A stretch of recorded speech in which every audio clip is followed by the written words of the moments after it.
Hey guys, it's Claire. Welcome back. If you're new here, we are documenting our attempt to grow food for a family of 4. This is our second attempt. And please hit the subscribe button and the bell so you don't miss anything if you think you want to keep up with us.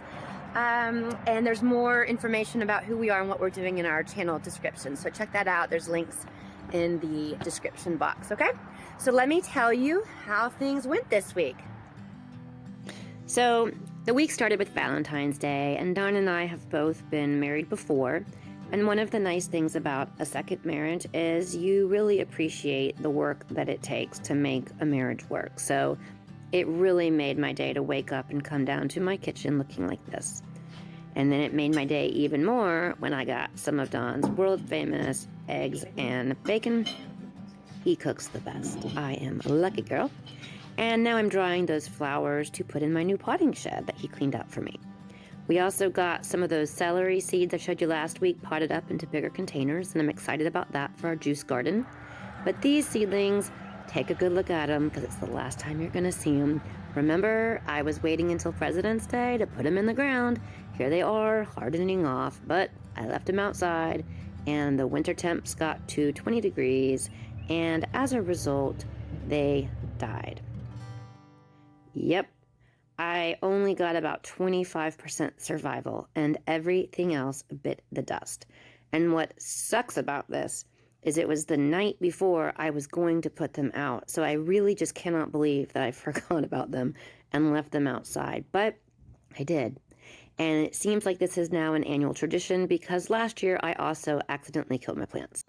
We got some more dirt delivered.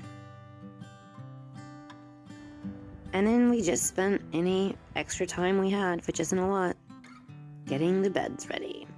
And this is a lot of work. It's not the fun part of gardening, I'm not gonna lie. Got some bulbs in. I will be ready for those to bloom, and that will be the fun part.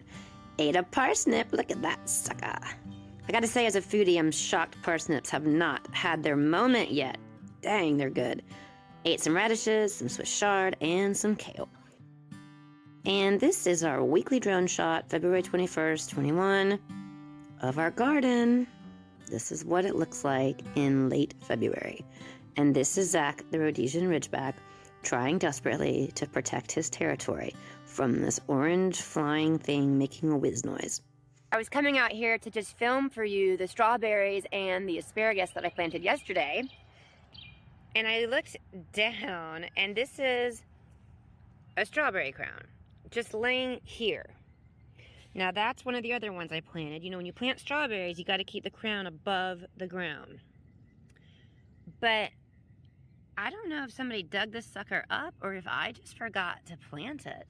So I'm going to plant it right now. I wasn't planning on showing you this today because I know those of you that are seasoned gardeners, this is the kind of stuff that probably flips you out. And, you know, I can't help it. Sometimes I just have these strong intuitions of how I want to do things, and that sometimes go against the grain of what you're told you're supposed to do. And in my experience, I need to just follow my intuition. So yesterday, I asked Don to go ahead and dump out both of the compost bins we were working on into this really heavy red clay soil that we have, because I eventually want to be able to plant here. And right now we can't. I'm not planning on planting it right now, but I do want things to just start getting absorbed. So this bed where the strawberries and the asparagus are, that container is where I just planted that strawberry. This we can grow on, and we grew all our cucumbers here last year. But then this had a fence, and then it had a bench, and it's just a bunch of gravel and red clay. So he dumped out those containers that were full of making compost. And we got it dumped out, and then we realized we didn't have enough cardboard, and we were running out of daylight. So we need to finish covering it up. We're not going to just leave it like this. But I know in theory we should just keep it in the bins and let it mulch down. But honestly, what's the difference of it mulching down in a bin and mulching down here? And like I said, you got to follow your intuition. I mean, why do you have it if it's not to follow it? But I know when I post things like that, I get tons of comments from people. And you know, sometimes it doesn't work, but there was still something that I needed to learn from that process. So that's what we did. There it is. That's the ugly truth. If you guys have been watching, you know I'm sort of obsessed with my Brussels sprouts. First of all, I think they're just so beautiful, but I wanted to show you those are sprouts. And they actually grow on the underneath of the plant on the stalk, and then the plant is gonna grow tall like a palm tree. So we'll have this going up, you know, to here, and then that stalk will have all the Brussels sprouts on it. So I am excited about these. Now, if you're wanting to grow Brussels sprouts, you can see I've got a few more in the garden. Go ahead and get them planted because they're slow growers and they take a minute, and they are cold hardy. There's some of our Swiss chard, kale. It was really so delicious to eat. I don't know what I was thinking telling you a couple of weeks ago that I didn't want to eat it. That was just crazy talk. Here's a broccoli update. Look, that broccoli has really just grown so much, right? And those florets, remember they're called florets because they're the flowers of the broccoli. You can see there's a little one coming up right there in that plant. The truth is, I planted these way too close together. I really like high intensity spacing and intercropping, but I may have to separate some of those out as they grow so that they can all get the right amount of nutrients. And then I just want to give a shout out to these lettuces. If you remember from way back, this entire bottom half was covered with lettuce. And we've been eating off of this. We planted this last fall. So this is kind of what we have left. But y'all, it's been 20 degrees overnight for the last week. And just look at how amazing this is. Especially this one over here. Let me get closer. I'm just going to kind of see how this one does. So with lettuce, if you plant them really close together, then you can grow it as a cut and come again, where you're basically getting like the baby greens, and then you can just cut them off and put them in your bowl. But if you actually give them space, like a square foot per seed, then they can grow into actually heads of lettuce. So we grew this bed as cut and come again, and then as we've been harvesting it, leaving some of them some space, you can see they're starting to fill out in their own heads of lettuce. The ones that I've planted over here, which I'll show you in a second, I've decided to purposefully plant these with a little bit more space so that they can form into the heads, because honestly, we're getting sick of salad mix, and there's some pieces of lettuce that we like better than others. So I would like to be able just to have the heads of lettuce and then mix a little bit more deliberately than the randomness of just sowing the seeds. But I will say, it's amazing how cold hardy lettuce is, and I am not a fan of lettuce salads, but when you're growing lettuce and then you're harvesting it and eating it, it's just a game changer. It's a totally different ballgame. So I would really suggest, you know, if you're wanting to start with a vegetable, if you're not sure, you know, what you can grow, lettuce would be a really easy thing that you could grow in a container. You could grow in a balcony. It doesn't take a lot of space, and it's definitely something that you will eat. This is where we planted corn last year. Those are our blueberry bushes. You can kind of barely see them. They're so thin. On the back, they're going to form a hedge. This year, we're going to do our potatoes. And so I want to go in and talk to you about potatoes and what kinds we got and what we're going to plant. I am surrounded by organic seed potatoes that I got from Wood Prairie Family Farm in Maine. They are going to be delicious. And hey, that's my bird. If you hear that, that's the bird. The bird's wanting to talk to you. Say hello. There you are. You're on camera. You're a superstar. Say hello. Now see, what's up? There it is. So, we've got some that I've never tasted before. I've never even tried. But what I did was I bought like a sampler pack of what they have. So a few I'm familiar with and a few I'm not. So you can give me some comments if you know what these taste like. King Harry, which, interesting, these came off. Russian banana fingerling and an all blue. I love blue potatoes. And I wouldn't say potatoes are my most favorite thing, but I do appreciate how versatile they are. And they do store well, and that's one of our goals. I think I'm pronouncing this right. Cabbage? I'm not sure. Is that right?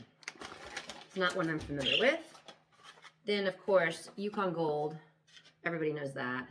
And then a Kuka Gold. and enough red. No, I like a little red potato as well. And a dark red Norland.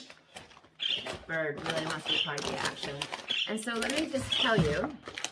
So this one is, oh no. Surely they have some other identification on here than that tag, because our tags came off. The reason that these are all off is they came off when I want to open them, which now means I'm not sure. So there's about 5 varieties that I have no idea which ones they are. So I guess I'm just gonna have to plant them in the ground and go from there. So good times, always an adventure, right? I don't see anything identifying the type of potato that's in this bag on the actual bag. So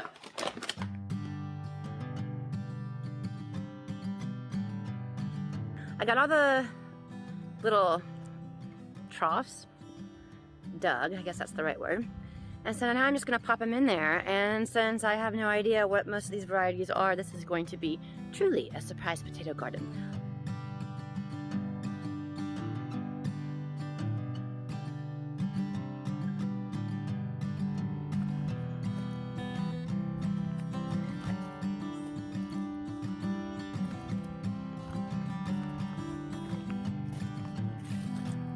So now all I need to do is cover them.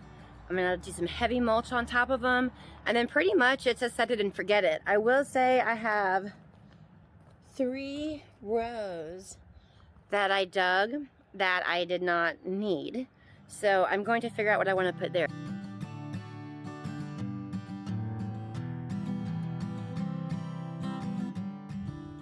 So you can see I just sort of hilled up the soil around each potato row.